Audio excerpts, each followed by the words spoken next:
Welcome to TDS studios. Friends எல்லாம் சூப்பராக இருப்பீங்கன்னு நினைக்கிறேன். யார் இவர்கள்? எதற்காக இங்கே நிற்கின்றார்கள்? யாரையோ எதிர்பார்த்து காத்திருப்பது போலவே தெரிகிறதே. யாராக இருக்கும்? உறவினர்களா? வேறு நண்பர்களா? பெரிய முக்கிய தலைவர்களா? என்னவென்று தெரியவில்லை. வாருங்கள், நாமும் சென்று பார்ப்போம். ஏதோ ஒரு பெரிய நல்ல விஷயம் நடக்க இருக்கிறது என்பது தெரிகிறது. ஓஹோ, பாரதி பசியார உணவு தலைவர் அரங்காவலர் ஆர் வேலுசாமி அவர்கள் ஒரு அருமையான உணவு திருவிழா நடத்துகிறார்கள். உணவு திருவிழா என்றவுடன் 1000 ரூபாய்க்கு டிக்கெட் வாங்கி கொண்டு 50க்கும் 100க்கும் உணவுப் பொருட்கள் கிடைக்காமல் அல்லாடி கொண்டிருப்பது அல்ல. இது முற்றிலும் இலவசம் மற்றும் பரவசம். ஏனென்றால் இதில் ஆங்கிலத்தில் கூறுவது போல திங்க் அவுட் ஆஃப் பாக்ஸ் என்று சொல்வார்களே, அதே போல மாற்றி யோசி என்பதான ஒரு விஷயமாகும். அது என்னவென்று சென்று நாம் பார்ப்போம். பாருங்கள். அதாவது திரு வேலுசாமி அவர்களின் மகளுக்கு சமீபத்தில் திருமணம் நடந்தது. பொதுவாக திருமணம் என்றால் என்ன செய்வீர்கள்? ஊரையெல்லாம் அழைப்பீர்கள். யாரையெல்லாம் அழைப்பீர்கள்? ஊரையெல்லாமா அல்லது குறிப்பிட்ட நபர்களையா? நமக்கு சொந்தமானவர்கள், பந்தமானவர்கள், நண்பர்கள், முக்கியமானவர்கள், பெரியவர்கள் போன்ற அனைவரையும் அழைப்போம். ஆனால் நமக்கும் கீழே நமக்காக தினமும் அல்லாடி கொண்டு பணியாற்றி கொண்டு அந்த ஒரு கஷ்டமான சூழ்நிலையை மனதில் கொள்ளாமல் எல்லா விதமான துர்நாற்றங்களையும் அசிங்கங்களையும் கசகசப்புகளையும் சகித்து கொண்டு, நன்றாக கவனிங்கள், சகித்து கொண்டு பணிபுரிகிறார்களே, அவர்களை போன்றவர்களை நாம் அழைப்போமா? இல்லை. அதனால் இவர் என்ன செய்கிறார் என்றால், திருமணம் முடிந்து விட்டது, 10 தினங்களுக்கு மேல் ஆகிவிட்டது. ஆக ஒரு தனியான ஒரு நாளில் இவர்களை போன்ற அருமையான தூய்மை பணியாளர்கள், அவர்களுக்கு பணி இருக்கிறது, அரசாங்கம் சம்பளம் கொடுக்கிறது, எல்லாம் சரி. ஆனால் உணவை இனாமாக கொடுக்கவில்லை, யாசகமாக கொடுக்கவில்லை. அவர்களது பணியை மதித்து கௌரவம் செய்து அவர்களை அழைத்து, நன்றாக கவனியுங்கள், அவர்களை வேண்டி விரும்பி அழைத்து, அதுவும் எப்படி? தனிப்பட்ட முறையில் அழைக்கவில்லை, சரியான முறையில் அழைத்திருக்கிறார். அதாவது அந்த ஊராட்சி, நகராட்சி மேலதிகாரிகள் போன்ற அனைவரிடமும் முறையாக அனுமதி பெற்று அவர்களது உணவு இடைவேளையான மதியம் 1 மணியிலிருந்து 2 மணிக்குள் அங்கே அந்த கண்ணம்பாளையம் சமூக கூடத்திலே வைத்து இந்த உணவை வழங்க அவர் சரியான முறையான அனுமதி பெற்றுள்ளார். ஆகவே அவர்களும் அந்த நேரத்திலே மகிழ்ச்சியாக வந்து என்ன அழகாக அங்கே உண்டு கொண்டிருக்கிறார்கள் பாருங்கள். யாருக்குமே சாப்பாடு கிடைக்கவில்லை என்று அர்த்தமில்லை, அல்லது சாப்பாட்டுக்கு இல்லாதவர்கள் என்று பொருள் அல்ல. அவர்களது பணியை மெச்சி, அதுவும் இப்பொழுது கொரோனாவுக்கு பிறகு அவர்களுக்கு தனி மரியாதை ஏற்பட்டிருக்கிறது. ஏனென்றால் ஒரு வியாதி என்று வந்து ஒரு துன்பம் என்று வரும்பொழுதுதான் நம்மை போன்ற சராசரி மக்கள் இவர்களது பணியை கவனிப்பார்கள். ஆனால் காலம் முழுவதும் இவர்கள் அந்த பணியை செய்து கொண்டுதான் இருக்கிறார்கள், செம்மையாக செய்து கொண்டிருக்கிறார்கள். ஏனென்றால் விவசாயி சேற்றில் கால் வைக்கவில்லை என்றால் நாம் வீட்டிலே சோற்றில் கை வைக்க முடியாது. அதே போலத்தான் இவர்களது பணி இல்லை என்றால் 1 நாள் 2 நாளைக்கு மேல் நமது மூச்சு தாங்காது, நுரையீரல் வெடித்துவிடும். அந்த அளவுக்கு நாம், நன்றாக கவனியுங்கள், நாம் போட்ட அந்த குப்பைகளை, அந்த சுத்தங்களை அவர்கள் மனமொப்பி அதை சுத்தம் செய்கிறார்கள். என்ன ஒரு பெரிய உள்ளம் பாருங்கள். அதனால் அவர்களை கௌரவிக்கும் முறையில் அவர்களை அழைத்து இந்த இடத்திலே உணவருந்த ஏற்பாடு செய்த திரு வேலுசாமி அவர்களுக்கு மிகுந்த பாராட்டுகளை தெரிவித்துக் கொள்கிறோம். ஏனென்றால் இது அறக்கட்டளை மூலமாக தினமும் செய்யப்படுவான அந்த மாதிரியான உணவு வகை அல்ல.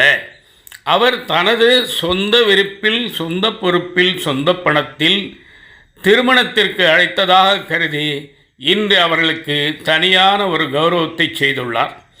மிகச்சிறப்பான செய்தி. இதை ஏன் நாம் படமெடுத்து மற்றவர்களுக்கு தெரிவிக்கிறோம் என்றால், பெருமைக்காக அல்ல, தற்பெருமைக்காக அல்ல, நிச்சயமாக விளம்பரத்துக்காக அல்ல. ஏனென்றால் அண்ணன் வேலுசாமி அவர்கள் விளம்பரத்தை விரும்ப மாட்டார்கள் என்பது உலகத்துக்கே தெரிந்த விஷயம். ஆனால் அதை மீறி இதை நாம் ஏன் செய்கிறோம் என்றால், இதை பார்த்த நம்மில் சிலர் ஏன் நாமும் இப்படி செய்யக்கூடாது என்று உங்களுக்கு ஒரு க்ஷணம் தோன்றினால் அதுதான் இந்த காணொளியின் நோக்கம். ஏனென்றால் வயிறு பசித்திருக்கும் போது உணவு கிடைக்காதவனுக்குத்தான் தெரியும் அதனுடைய வேதனை. 3 வேளையும் சாப்பிடுபவர்களும் இருக்கிறார்கள். இதிலே ஒன்று சொல்வார்கள், பார்த்தீர்களா, பசி ஏப்பக்காரன் புளிச்ச ஏப்பக்காரன் என்று. பசியினாலும் ஏப்பம் வரும், அளவுக்கு மீறி உண்டு வயிற்றிலே புளித்து போனாலும் நிச்சயமாக ஏப்பம் வரும். ஆனால் பசி ஏப்பம் வேறு, புளி ஏப்பம் வேறு. ஆக அந்த பசித்த வயிற்றுக்கு சோறிட வேண்டும். தனி ஒரு மனிதனுக்கு உணவில்லை எனில் ஜகத்தினை அழித்திடுவோம் என்று பாரதி சொன்னார் அல்லவா? அதற்கு ஏற்றவாறு அவர் அந்த பாரதி பசியார உணவு என்ற அறக்கட்டளையை தொடங்கி 5 ஆண்டுகளுக்கு மேலாக அற்புதமாக நடத்தி கொண்டு வருகிறார். 365 நாட்களும் 366 நாட்களும் இடைவிடாமல் அந்த உணவு வழங்கப்படுகிறது. அதுவும் எப்படி என்றால், தினமும் ஒரு 18-20 கிலோமீட்டர் அந்த வண்டியிலே சுற்றி சுற்றி சுற்றி ஆதரவில்லாத முதியவர்கள் வீட்டுக்கே நேரில் சென்று அவர்கள் கையிலே அதை ஒப்படைக்கிறார்கள். இது பற்றி நான் தீபாவளிக்கு முன்னாடி கூட ஒரு காணொளி போட்டிருந்தேன். அன்று நானும் கூட சென்றிருந்தேன். என்ன அற்புதமான வேலை! நிச்சயமாக இது மற்றவர்கள் தெரிந்து கொள்ள வேண்டும். ஏனென்றால் கொடுப்பது என்பது யாராலும் முடியும். ஆனால் கொடுக்க மனம் என்பது எல்லோருக்கும் அமைவதில்லை. அது என்ன கோளாறோ தெரியாது.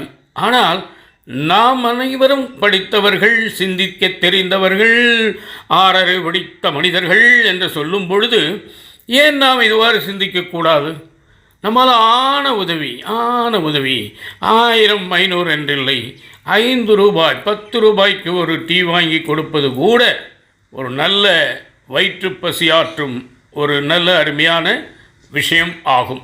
ஆகவே இதை கண்ட பிறகாவது இது போன்ற முயற்சிகளில் பலரும் ஈடுபட்டால் இது போன்ற உணவுகள் அனைவருக்கும் கிடைக்கும்.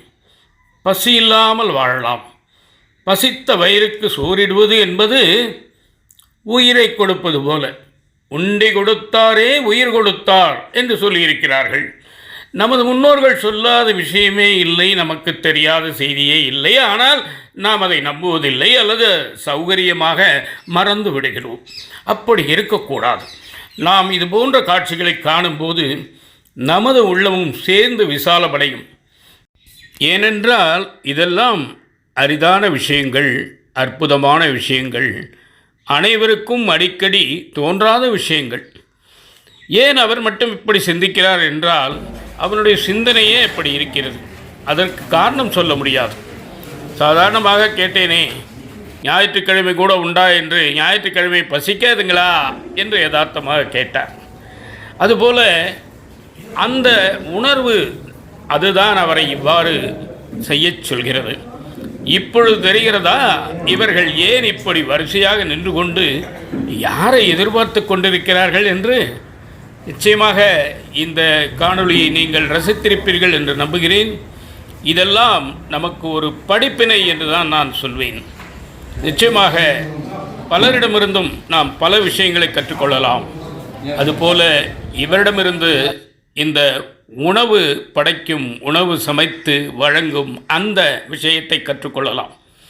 பொதுவாக சொல்வார்கள், எம்ஜிஆர் அவர்கள் யாரை பார்த்தாலும் சாப்பிட்டீர்களா என்று கேட்பாராம், சாப்பிடாமல் அனுப்ப மாட்டாராம். அதுபோல இவர் நவீன எம்ஜிஆர் என்று நான் நினைக்கிறேன். கிட்டத்தட்ட நாம் நிகழ்ச்சியின் நிறைவு பகுதிக்கு வந்துவிட்டோம். இதுகாரம் உடன் வந்து பயணித்து கண்டுகளித்த உங்கள் அனைவருக்கும் எனது மனமார்ந்த நன்றிகளையும் வணக்கங்களையும் தெரிவித்துக் கொள்கிறேன். இந்த காட்சியை நேரில் காணும் பொழுது என் மனம் மிகவும் பரவசமடைந்தது.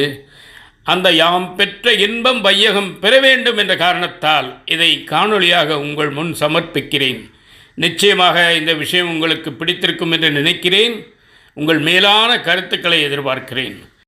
இறைக்கிற கிணறு தாங்க சுரக்கும். மீண்டும் சந்திப்போம். தங்கள் டி. சண்முகசுந்தரம், போத்தனூர், கோயம்புத்தூர்.